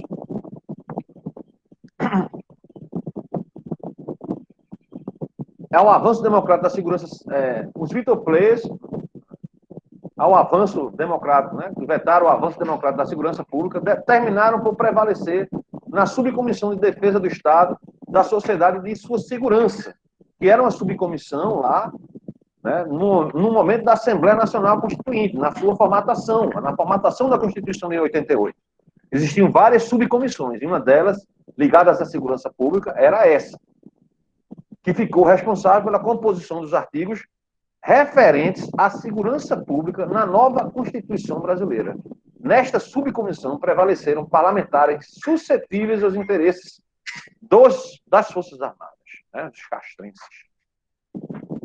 Com isso, a subcomissão rejeitou a criação do Ministério da Defesa, rejeitou a abolição do Serviço Nacional de Informações, o velho SNI, né, que fiscalizava aí, investigava aí a fundo em cima daqueles possíveis ofensores do regime, manteve o desenho da PM como auxiliar do Exército e as Forças Armadas com funções na ordem interna, entre outras continuidades relevantes. Ou seja, houve praticamente um engessamento de qualquer modificação do desenho institucional da segurança que foi instalada lá com aquele decreto de 1969. O Ministério da Defesa, por exemplo, ele só foi criado 10 anos depois da Constituição, em 1998, no governo Fernando Henrique Cardoso. A dualização das polícias se manteve em plena democracia. As PMs, apesar de terem seus salários pagos pelos governos de Estado, mantiveram sua subordinação também ao Exército, fato este não superado após fim do regime militar.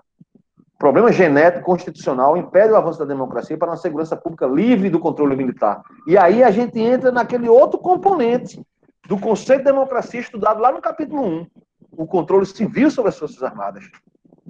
Ou seja, a própria segurança pública, né, como está desenhada hoje, é uma prerrogativa militar. Né? E não foi uma prerrogativa militar criada com o governo federal, né, o governante que nós temos hoje na presidência da República. Não foi ele que criou isso. Isso está desde a redemocratização.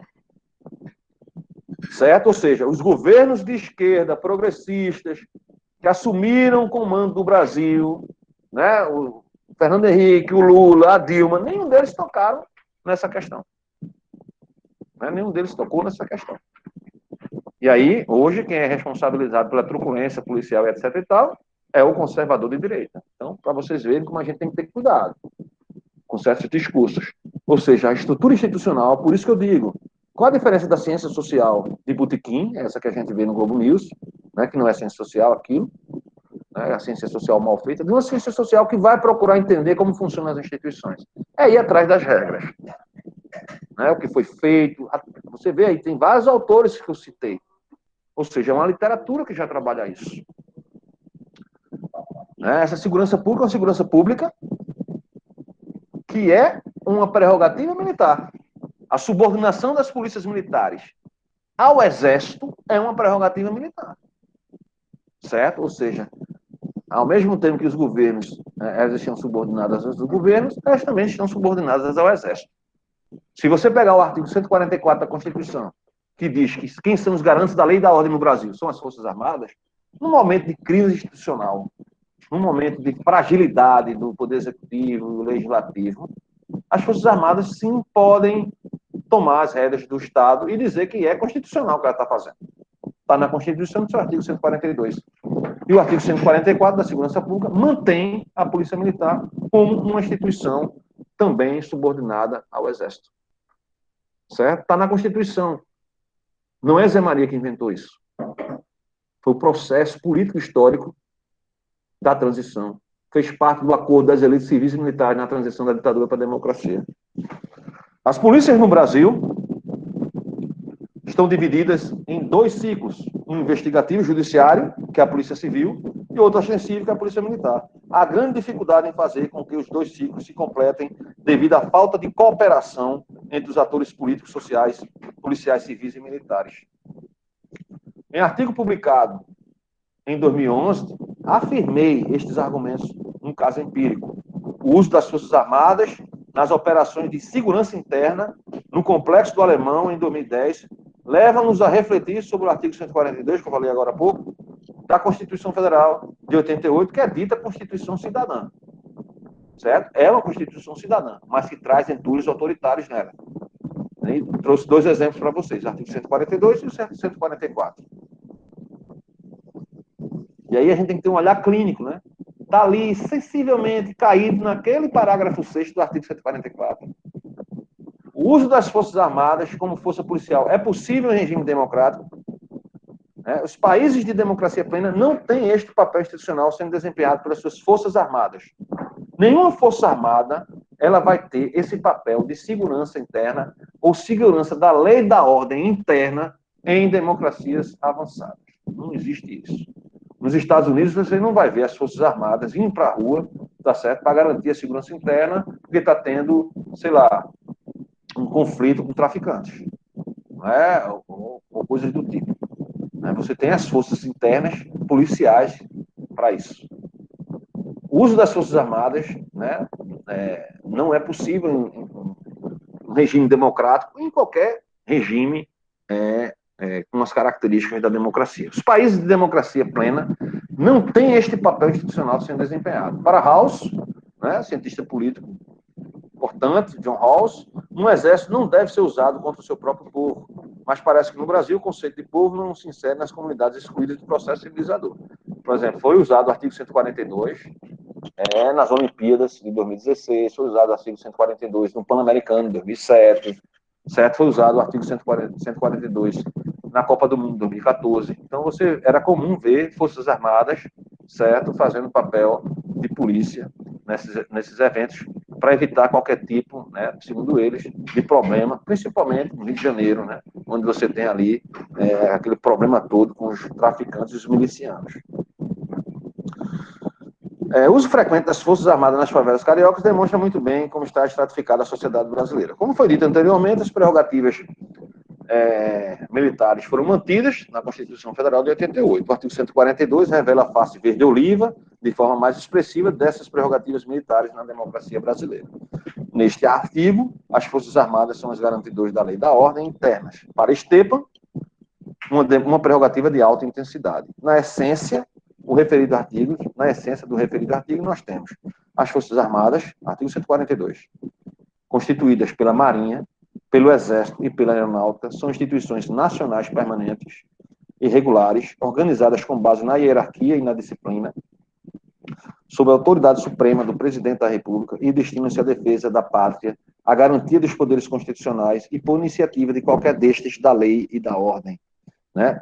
Então, por iniciativa de qualquer destes, foi inserida uma emenda a essa iniciativa de qualquer destes, posteriormente, para iniciativa do Presidente da República, Presidente do Senado ou Presidente da Suprema Corte. Porque isso aqui abria para qualquer juiz de primeira instância, qualquer presidente de Câmara Municipal de uma cidade com 5 mil habitantes, ou qualquer prefeito de qualquer lugar, a chamar as Forças Armadas para manter a lei e a ordem. E aí foi restringido nesse sentido com uma emenda que foi criada posteriormente. As lacunas da lei levaram ao uso e abuso da utilização das Forças Armadas em questões internas, sobretudo no início da nova República, mesmo após reformas efetuadas neste artigo, atribuindo ao Presidente da República, ao Presidente da Câmara de Deputados e ao Presidente do Supremo Tribunal Federal as prerrogativas institucionais da convocação das Forças Armadas para assuntos internos, o militarismo ainda prepondera. Voltando ao exemplo empírico do uso indevido, porém ilegal, das Forças Armadas em segurança pública, em 2010, o Complexo do Alemão passou por tal investida castrense, legalmente instituída pelo Estado brasileiro. O Rio de Janeiro é palco de grandes eventos de violência, é conhecido pelos seus altos indicadores de violência, pelo crime organizado e narcotráfico, dentro e fora das grandes comunidades favelizadas.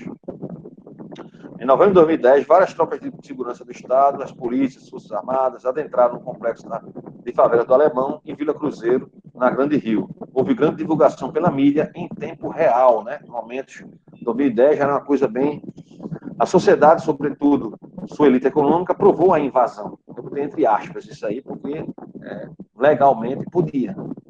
A questão não é que o legal aí, ele nem sempre é democrático, né? Mas os efeitos colaterais não atingiram esta elite e foram expressivos resultados de violência contra os pobres daquelas comunidades. E aí você vê as notas de rodapé de organizações que me enviaram, encaminharam para mim por e-mail. Não foi a primeira vez, nem será a última, que as Forças Armadas adentram como instituição coercitiva para a manutenção da lei e da ordem, no mesmo complexo de favelas cariocas, né, com as PMs como reserva e auxiliar delas. Então, as Forças Armadas foram convocadas para fazer isso, através do artigo 142, ou seja, não foi o governador do Estado que convocou, tá certo? E a reboque, como as Forças Armadas, o Exército também é patrão, vamos dizer assim, comanda a polícia, porque a polícia militar é sua auxiliar e reserva, convocou a polícia militar sem necessidade de solicitar isso a quem a polícia militar deveria estar exclusivamente subordinada, que era o governador do Estado do Rio de Janeiro. Isso que eu chamo de resquício autoritário. São esses meandros que são os resquícios. A gente não enxerga isso a olho nu. Né? A olho nu a gente enxerga a violência policial, mas essa violência policial, aquele fenômeno que está ali, que é o resultado de muitas questões, dentre elas essas formatações que eu falei agora, esse olho clínico é muito difícil você encontrar nas explicações. Então, a segurança pública em democracias, né, plenas, parte de princípios liberais clássicos, como a gente viu no capítulo 1, do ponto de vista político. uma conjuntura bipartite, liberalismo somado ao igualitarismo perante as leis do Estado Democrático de Direito, que se vê na capacidade do Estado de igualar os desiguais materialmente, ou seja, toda a sociedade vai ter desigualdade material, é impossível você ter igualdade material em sociedades democráticas. Mas a igualdade perante as leis é a única que é possível, sim, e tem que ser forçada a isto, né? Para que estes não sejam distinguidos legalmente perante o Estado. E muita da desigualdade social que temos é provocada por esse tratamento desigual que na informalidade, né, fora da lei, se dá. Então, igualar os desiguais é igualá-los perante a lei. A partir do momento que o uso da força pelo Estado ultrapassa a linha tênue do Estado democrático de direito, o aspecto autoritário do regime político toma força, diminuindo e fragilizando a democracia. Essa característica autoritária foi revelada pelas forças de segurança do Estado brasileiro no seu uso descabido naquelas operações executadas nas favelas cariocas de 2010. Então, por isso que Desculpa, professor, apagou aqui, eu não estou conseguindo ler. Apagou? A tela está preta. Voltou. Voltou. Aqui é como se tivesse... Aqui com o negócio você está apresentando para todos, né? Está aparecendo aqui. Em manifesto elaborado pelas organizações de diversas de direitos humanos tal, sobre os acontecimentos no Alemão na Vila Cruzeiro, 2010, né? Nós temos esse relato aí. Residências e comércios foram invadidos sem indústria do Estado de Direito e tal, né? Isso aí tive como base essas informações que me foram encaminhadas. Então, para finalizar esse capítulo, né, o militarismo das instituições coercitivas brasileiras corrobora para que elas não respeitem o Estado de Direito democrático. Isso não quer dizer que ela não possa, essas instituições não possam perder esse caráter militarista, vamos dizer assim, da época do regime autoritário, né, tornar a polícia militar mais democrática. Mas, para isso, né, nós temos que fazer algumas reformas, inclusive constitucionais. Então, o militarismo das instituições coercitivas brasileiras corrobora para que elas não respeitem o Estado Democrático de Direito, pois são recrutadas e treinadas para o combate, o confronto ao inimigo, os moradores das comunidades destituídos de proteção estatal, como numa guerra, o inimigo deve ser estipado. Este caráter militar condiciona as instituições à lógica da guerra, da manutenção da ordem pelo uso incondicional da força desmedida, daí as forças policiais brasileiras matarem tanto. Então, nós temos aí, por exemplo, esse gráfico que mostra as mortes decorrentes de intervenções policiais, são a maior parte policiais militares, que estão ali na base do conflito. A maior parte dessas mortes se dá no Rio de Janeiro, tá certo? Essas 5.144 que são apresentadas aí, se você for ver todo o período aí, for somar todo o período, né, nós temos aí um patamar, né, 9, 12, 15, mais ou menos 18 mil mortes, né, entre 2013 e 2017, muita coisa, né, apesar de ser numa faixa de 10% de todos os homicídios que acontecem no país, corresponde a um patamar muito elevado, 10% é muita coisa, né, mortes em intervenções policiais. Muitos vão dizer, não, porque ali realmente é uma guerra, a guerra contra os traficantes, tal, a gente entende esse discurso, esse debate, é um debate importante, muitos desses traficantes estão com armas pesadíssimas, mas, mesmo assim, é um quantitativo muito alto, precisa ser investigado. O problema não é o conflito com os traficantes, que isso aí o Estado tem, sim, a prerrogativa de confrontá-los. O problema é a não investigação das mortes. Será que essas mortes foram todas realmente em confronto? Então, essa pergunta não consegue ser respondida. E só isso já é suficiente para nós criticarmos, né, do ponto de vista formal. Vamos aqui para ver se a gente, nessa meia hora, nesse capítulo 5, a gente encerra essa discussão. Os desafios da democracia brasileira na perspectiva do seu aparato institucional de segurança pública. Os desafios encontrados pela democracia brasileira na segurança pública, né, na segurança de seus cidadãos, são vários e de difícil solução. Passados mais de 20 anos, na verdade 30, do processo de redemocratização, o Brasil não superou algumas características do regime autoritário, né, como a gente viu. Como vimos, as polícias são um problema sério e tal. Os conflitos, violência, a criminalidade cresceram no período democrático, né? Então, e aí muito em cima daquela citação do Glaucio Soares, né, do desenho institucional, né, da questão da dificuldade né, de se implementar uma política pública voltada para um contexto de cidadania, etc., foi uma grande dificuldade, e o retardo de se tomar as rédeas, né? Isso demorou muito. O Estado, praticamente, os governos jogaram aquilo para as polícias, só que as eleições foram se passando, as eleições e o tempo foi passando, os eleitores começaram a perceber que a segurança pública é uma política do Estado, é uma política pública, e começaram a pressionar os governos: olha, isso aqui não é problema da polícia, não, a polícia são subordinadas a vocês, está na Constituição, não é? A polícia está subordinada aos governadores, como está lá na Constituição. Então, passou a haver uma pressão eleitoral. Olha, não é só uma questão de homicídio, está tendo muito roubo, muita violência e tal. E aí começou a se preocupar. Mas isso só veio à tona. O primeiro estado que vai ter uma preocupação maior com isso é São Paulo. Primeiro, implementar políticas realmente gerenciais para o controle da violência. Né? Esse debate que a gente fez aqui é importante e tal, mas a curto prazo a gente precisa tomar alguma decisão.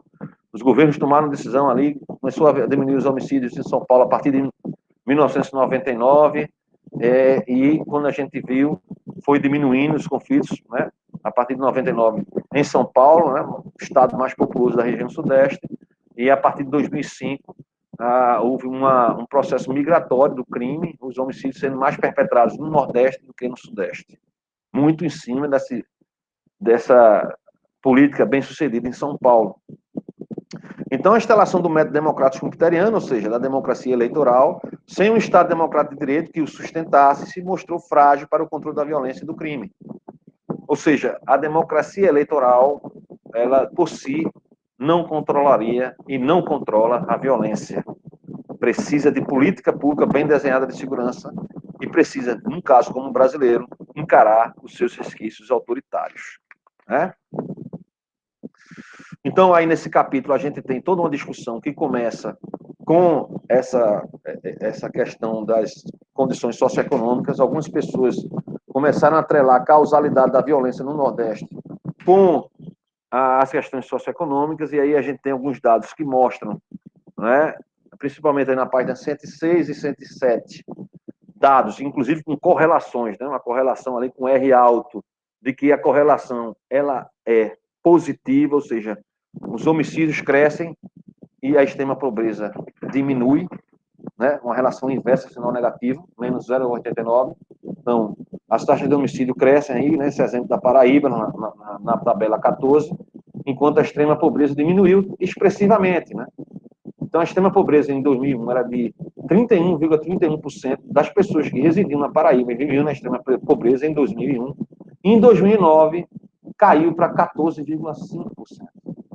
Enquanto as taxas de homicídio, que eram de 13,95 em 2001, só um pouco acima do tolerável, estourou, né, praticamente triplicando para 33,50 em 2009, mostrando a relação inversa. E essa relação inversa, ela, de certa forma, vai de encontro às teorias sociais que colocam na conta da desigualdade da pobreza o problema da violência. Certo? Houve uma diminuição da extrema pobreza, um aumento dos homicídios, houve uma diminuição do analfabetismo, que muitos falam, falta de educação, a formação, o analfabetismo. Inclusive, se você for correlacionar as taxas de homicídio com as vítimas analfabetas, não são os analfabetos que são mais vitimados e não são eles que perdem mais o controle e se tornam violentos, certo? Apesar de que a falta de uma educação formal contribui para conflitos. E aí veja como, né, nesse período aí, entre 2000 e 2005, as taxas de homicídio dobraram na Paraíba, enquanto as taxas, né, percentuais de analfabetos caíram, mostrando também uma relação, né, uma correlação forte de um sinal negativo, enquanto uma cresce, a outra decresce. E aí a questão socioeconômica, né, ela não explica o crescimento da violência no Nordeste. Não explica. Então, a causa da crescente violência no Nordeste não seria a pobreza nem a desigualdade, certo? Mas problemas ligados à capacidade das instituições em controlar a violência. Impunidade, investigação policial, prisões, né, desenho institucional, melhoria do sistema prisional, nada disso foi efetuado de forma a contento, né? E aí tem as políticas de segurança pública e a falta de uma agenda nacional como um grande desafio a ser encarado, né? Temos uma discussão, inclusive uma discussão que eu vou fazer hoje. Então, aí nessa palestra que eu vou dar hoje, um dos grandes problemas apontados pelos especialistas da área de segurança pública é a falta de uma agenda nacional, né? Nós não temos uma agenda nacional, há lacunas nesse sentido. A Secretaria Nacional de Segurança Pública, a Senasp, que é ligada ao Ministério da Justiça, avançou muito pouco, principalmente na administração gerencial de dados, certo? Políticas públicas eficazes, elas passaram a existir pontualmente nos estados. Então, temos aí na página 112 o exemplo de São Paulo, analisando como São Paulo, a partir da década, né, no final ali da década de 90, início dos anos 2000, passou a reduzir seus números de homicídio, suas taxas de homicídio. Muitas questões foram importantes, como exemplo, dentro dessa sistemática, aí nessa página 113, houve a melhoria na organização do Departamento de Homicídio e Proteção à Pessoa, cuja capacidade gestora foi ampliada, a criação da Superintendência de Polícia Técnica e Científica, o estabelecimento de prioridade para a prisão de homicidas contumazes, que são aqueles que a gente conhece como serial killers, né? Mas tem um conceito, serial killer tem um conceito mais complexo, mas são os homicidas que matam, né, bastante, muitos deles até de forma compulsória. A compatibilização de áreas de atuação das polícias públicas territoriais e o policiamento comunitário. Muitas dessas estratégias foram adotadas em outras experiências, como o caso pernambucano e, mais recentemente, na Paraíba. Então, a melhoria do funcionamento do DHPP, como a gente vê aqui no gráfico 13, a produção de prisões efetuadas de homicídios, né, focado no homicídio, que a meta era especificamente essa. Cães Enetic defende o Estatuto dos Armamentos, dizendo que ele foi responsável pela retirada de circulação de armas de fogo ilegais, né? Segundo eles, há controvérsias. E, por fim, aqui na página 116, um modelo de correlação de pista que foi feito pelo Túlio Kahn, certo? Esse modelo mostra os níveis de correlação. A maior correlação nas tomadas de decisão em São Paulo se deu com a apreensão de armas. Em segundo lugar, prisões.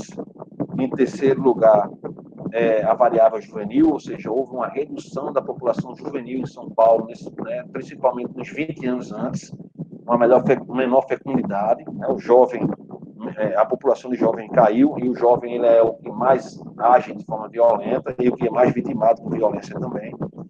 E a questão das drogas, apreensão por drogas, né? Mostrou maior correlação. O Infocrim, os dados, a gerenciamento de dados não mostrou correlação, né, com essa redução, e o efetivo policial também não mostrou. Uma discussão que eu já venho tendo há muito tempo, de que quantidade não é qualidade, certo? O quantitativo policial não determina o fracasso ou sucesso de uma política pública de segurança.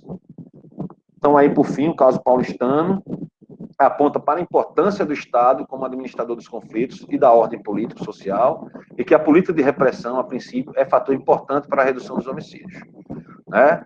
Então, é um fator mais importante até do que as políticas sociais de educação, renda, distribuição de renda, melhoria da extrema pobreza, da pobreza e tal, certo? É mais relevante.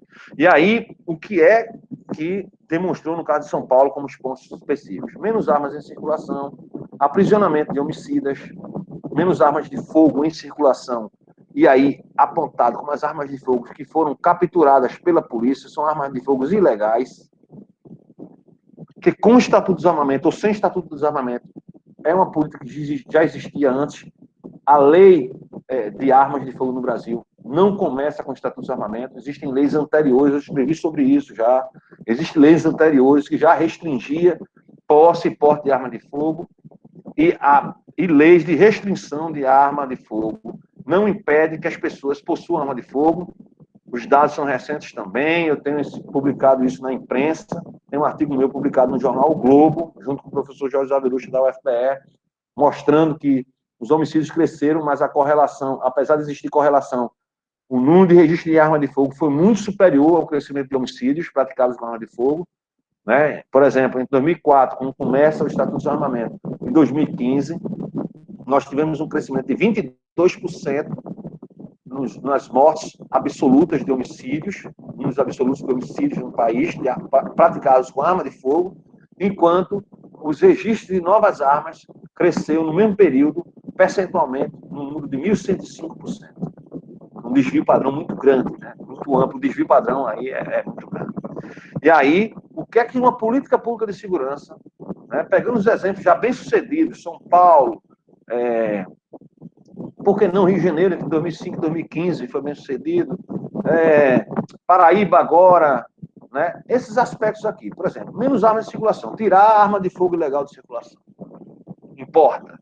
Aprisionamento de homicidas, sobretudo os seriados, importa, né? Mostra força para reduzir, né, a violência. Controle da variável jovem, com a redução da população, ou seja, quanto menos jovens, principalmente em famílias desajustadas, melhor. E aí você consegue isso com políticas sociais, né? De esclarecimento e tal. Política de restrição de bebida alcoólica. Então, esse aqui é o mais difícil de ser executado, mas ele é bem sucedido, quando você consegue, principalmente, restringir bebida para menores de idade. Investimento de gastos em segurança pública, inclusive com a presença da Guarda Municipal, né, ali ocupando espaços. Minimamente é isso que tem que ser feito. Então, como a gente vê, certo? Como a gente vê, e depois no capítulo 6 a gente vai ver o caso colombiano, o que foi feito na Colômbia, de Pablo Escobar, que tinha na cidade dele, Medellín, uma taxa de 384 por 100 mil habitantes de homicídios, cair, né? E hoje o patamar lá é de 20, 15 por 100 mil habitantes. O que é que aconteceu em Medellín para se tornar hoje uma cidade que você pode viajar tranquilamente, sem se preocupar com sequestro, violência e tal? Não é o que é que aconteceu. E foi segurança pública, muito mais do que questões sociais, econômicas ou de desigualdade, certo? Então nós temos aí, né, estamos chegando aí no final dessa discussão, uma discussão complexa, mas não tem como a gente trabalhar discutindo isso de forma desconectada. A democracia eleitoral é quem produz os governantes, é aqueles que vão tomar decisão nas políticas públicas. As ações dos governos no controle da violência são as principais em termos de controle dela. O que vai controlar a violência são ações dos governos em políticas públicas de segurança. Questões que estão aí no senso comum: desigualdade, pobreza, mais policiamento na rua, etc. e tal. Não tem essa relação que a gente imaginava ter, certo? Alguns contextos vai ter, outros não, certo? A taxa de desemprego é a variável, é um indicador socioeconômico que mais tem relação com a violência, mas a violência patrimonial e não a violência homicida, certo? A violência homicida, ele aparece com menos relevância. No entanto, taxas de desemprego crescentes são preocupantes. Então, temos que criar programas, né, educação técnica e tal, para que menos pessoas fiquem desocupadas e tenham emprego. E por isso a variável jovem é importante. Famílias desajustadas, sem planejamento, mãe solteira, tudo isso aí importa para o crescimento da violência. Tá certo? Estatisticamente falando. Então, são as ações dos governantes eleitos na democracia eleitoral, e essas ações bem desenhadas, com inteligência, né, voltadas para uma polícia que possa se tornar uma polícia mais democrática, voltada para garantir de direitos e, ao mesmo tempo, tecnicamente bem formada, né, saber usar a força na hora certa, é que vai fazer com que nós avancemos, não só como democracia, né, como regime político democrático, mas como sociedade. Os últimos minutos de aulas aí, eu deixo aberto para que vocês façam questionamentos.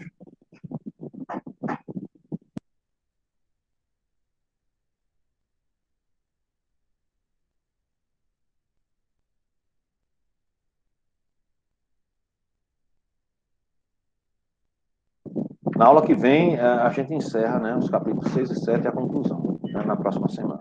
Eu deixo esses últimos minutos em aberto para que vocês façam questionamentos.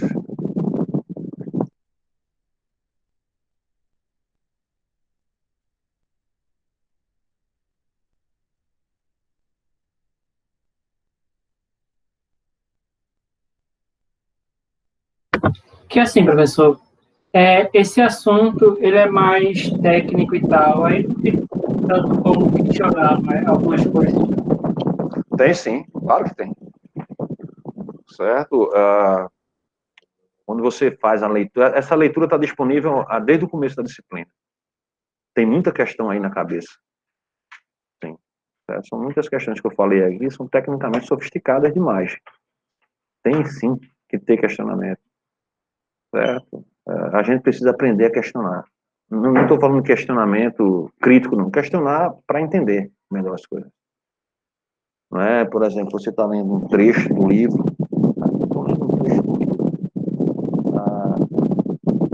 e aí um trecho desse livro mostra o Estatuto dos Armamentos.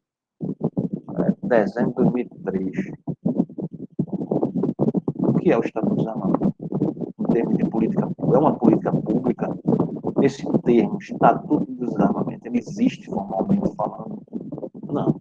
É uma lei, Lei 10.826/03, certo? Essa lei entrou em vigor em dezembro de 2003, então ela passou a ter, você só pode avaliar depois, né, posteriormente. Então, a partir de dezembro de 2003, final de 2003, início de 2004, você tem uma política de menor flexibilização de acesso a armas de fogo, mas a política de apreensão de arma de fogo, ela se dá antes mesmo desse chamado Estatuto dos Armamentos. Eu não gosto desse termo, não, mas ficou popular. Então, isso é um questionamento. Você dizer, o que é Estatuto dos Armamentos? É uma lei? É uma ação? O que é uma ação? Então, assim, tem muito que questionar. Até pelo que vocês escrevem depois na prova. É porque não questionam. Né? Tem gente que vai fazer a prova que não se dá o trabalho de ler o que está se pedindo. Aí vai se escrever qualquer bobagem lá embaixo. Aí tem uma nota lá embaixo também, e aí? Por quê? Porque não faz o questionamento, não. A formação acadêmica, ela necessariamente passa por isso. Certo? Pelo questionamento. Você lê, fazer questionamento. Se você vai para uma aula, a aula hoje é sobre o capítulo 4 e 5. Eu vou ler o capítulo 4 e 5 e vou fazer 2 questões de cada capítulo. E vou levar para o professor essas 2 questões para ver se tem algum tipo de pertinência nessa questão. No mestrado, por exemplo, o sujeito que não fizer questão, ele nem assista a aula. Para mim. Ele nem venha. Se você não vai. Porque as aulas eu dou em cima dos questionamentos. Por exemplo, no mestrado, né? Não é o caso de vocês. No caso de vocês, eu leio ponto a ponto. Eu não faço isso, não, no mestrado. Eu não faço isso no mestrado. Tá certo? Em alguns períodos da graduação também não faço, não. Não leio, não. Eu mando fazer as questões e passar para mim. Eu vou dar aula em cima dessas questões. Se não fizer questões, não tem aula. Por quê? Porque eu não vou ficar dando aula para quem não quer ler. É assim que eu faço. Não, vocês são primeiro período, aí eu, né, sou mais bonzinho assim, sou mais simpático, não vou fazer a leitura com eles e tal. Mas tem como fazer questionamento, sim. Aliás, tem que fazer, tá certo? Então, lá os alunos, para mim, eu digo, olha, e outra coisa, os questionamentos têm que vir para mim 24 horas antes da aula, porque eu tenho outras coisas para fazer, porque eu pego todos os questionamentos dos alunos lá no mestrado, por exemplo, eu passo um livro e a gente vai discutir naquele dia 3 capítulos do livro. Tem 20 alunos. Eu quero que cada aluno faça uma pergunta sobre cada capítulo. Aí eles mandam para mim, eu tenho um trabalho, porque eu vou ler todas as questões que eles fizeram. Se tiver questão parecida, eu tiro, para não ficar uma coisa repetitiva. Coloco um documento, questão de fulano, questão de Beltrano, questão de Cicrano, Beltrana, e vou lá. E boto na ordem dos e-mails que eu recebi. Aí vou, abro a aula. Fulano e tal fez esse questionamento. Se o questionamento, por exemplo, não tiver claro, muitas das vezes o sujeito faz algo nas carreiras, aí não bota a vírgula no lugar certo, tal, fica ruim a leitura. Né? O que é que você quis perguntar? Aí, não, professor, não me fiz fazer claro, não me fiz muito claro na pergunta, mas é isso. Aí eu falo alguma coisa, aí certo, aí ele vai lá, fala também, e a aula fica uma coisa mais dinâmica. Não é? Então tem que ler antes, né? Você vai ter que estudar antes. A leitura para poder fazer os questionamentos. Né? Até para ser bem sucedido na escrita. Né? Na hora de ser exigido uma avaliação. O professor está pedindo uma redação aqui, eu vou colocar aqui o conto da carochinha. Com Zé Maria não vai dar certo, não. Não vai dar certo mesmo. E se eu digo lá, olha, tem que trabalhar com os conceitos que estão na citação e tal, Se os conceitos não aparecem, a primeira coisa que eu vou perguntar é, tu escreve 60 linhas aqui, cadê os conceitos? Eu posso muito bem dar um 0, não faço isso, certo? A não ser que realmente a coisa seja muito ruim. Mas vou botar a nota lá embaixo. E se o cara vier argumentar assim, mas cadê os conceitos que estão na citação? Cadê a literatura que era para ter sido lida? Eu não pedi para você ler Barroco, ou Fontoura, ou sei lá quem for. Eu pedi para você ler o livro. Não pedi para você ler outras coisas. Não me dê esse trabalho de estar lendo outras coisas. Só o livro. E por que você vai e não trabalha com livro? Teve muito a ver com Paulo Freire. Pelo amor de Deus, eu não citei Paulo Freire e eu não cito Paulo Freire de forma alguma. Certo? Eu não citei no trabalho Paulo Freire em nenhum momento o que é que Paulo Freire tem a ver com a discussão. E aí o cara não trabalha com os conceitos. Tem uma nota lá embaixo, aí depois vai ficar perguntando, por que tem uma nota lá embaixo? Porque ele veio contar a história da carochinha para Zé Maria. E Zé Maria não gosta de história da carochinha, não. Ou você trabalha com o que está lá, foi discutido em sala, proposta desde o início. Eu apresentei o plano de aula no primeiro dia de aula. Ninguém questionou o plano de aula. Certo? Ninguém questionou o plano de aula. Professor, como é que vai se dar esse plano? O livro, a literatura é só essa mesmo? Então, ninguém questionou. Então, é o livro. O livro foi a única coisa que eu coloquei, inclusive, né, para vocês lerem. Só esse livro, mais nada. Então, tem coisa para questionar, sim. Na verdade, precisa se aprender a estudar, né? Precisa se aprender a estar numa sala de aula, precisa se aprender que acabou aquela historinha de estar ali, certo? Numa sala de aula anônimo. Acabou, isso não existe mais, não. Tá certo? Pelo menos para quem quer aprender, né? Para quem quer realmente ter uma formação, e a formação nossa aqui é para transformar, não para subsidiar, a palavra mais certa é essa, minimamente com alguns conceitos que são importantes para viver em sociedade e importantes para realmente conhecer como é que funciona. Que existe uma Constituição, quando você vai estudar determinado assunto, né, existem regras formais e tal. Então lá você precisa saber. A primeira coisa que você faz, pô, entrei numa empresa, certo? Fui contratado por uma empresa. Se a empresa for uma empresa grande e tal, logicamente, desde o início ela já vai colocar lá, isso aqui é o nosso estatuto. O que deve ser feito, o que não deve ser feito e tal. Você tem que saber as regras do jogo, para você não cometer faltas, né? Primeira falta pode ser um cartão amarelo, segunda falta você pode ser expulso. Não é isso? Tudo tem regra, jogo de futebol, tudo tem regra. E aí você tem que entender como funciona. A sociedade é formada por uma série de regras. Regras formais, constituição, tal, e regras sociais. Existem algumas regras sociais. As pessoas é que não querem respeitar as regras sociais, né, Paulo? Não é? Por exemplo, você se expor demais, né? Sair se expondo, como a gente vê nas redes sociais e tal. Existe uma moralidade implícita na sociedade que a gente sabe que existe. Ah, mas não estou, se expor da sociedade, a gente vive em sociedade. Você diz isso porque tem 15 anos, 16, 17, 18, certo? Mas lá na frente você vai querer ser respeitado como profissional, tá certo? Isso aí é só uma dica. Mas temos aí sim que questionar, ok? Tá passando um tempo, faltam 3 minutos para terminar a aula, dou-lhe uma, dou-lhe duas. Quem é que vai fazer algum questionamento? Ou todo mundo é tão inteligente assim que aprendeu tudo de primeira? Ninguém tem questionamento nenhum.